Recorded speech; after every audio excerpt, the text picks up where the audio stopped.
पुणे गेल्या काही दिवसांपासून चर्चेत आहे। पुणे पोर्शे अपघात प्रकरणानंतर अल्पवयीन मुलांकडून होणारे अपघात याविषयी चर्चेत आलेला आहे। आता पुण्यात आणखी एक अशीच घटना घडली आहे। वानवडी इथं भरधाव टँकरने सकाळी व्यायामासाठी बाहेर पडलेल्या मुलांना धडक दिली, तसेच एका दुचाकी चालक महिलेला देखील धडक दिली। हा अपघात सकाळी 6:30च्या सुमारास घडला। धक्कादायक म्हणजे टँकर चालक हा अल्पवयीन आहे। या घटनेनं एकच खळबळ उडाली आहे। टँकरच्या धडकेत झालेल्या अपघातात काही मुलं आणि महिला जखमी झाल्या। विशेष म्हणजे या अपघातात कारणीभूत ठरलेला टँकर अवघ्या 14 वर्षाचा मुलगा चालवित होता। नागरिकांनी हा टँकर अडवून धरला असून चालकाला पकडून ठेवलाय, त्यामुळे परिसरात थोडा गोंधळ निर्माण झालाय।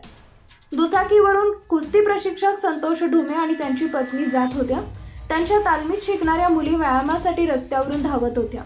त्याचवेळी टँकरची दुचाकीला धडक बसताच त्यांची पत्नी दुचाकीवरून उडून थेट समोर रस्त्यावर पडली, तर टँकर खाली 2 मुली आल्या। स्वतः ढुमे यांनी प्रसंगवधान राखत या मुलींना बाहेर काढले।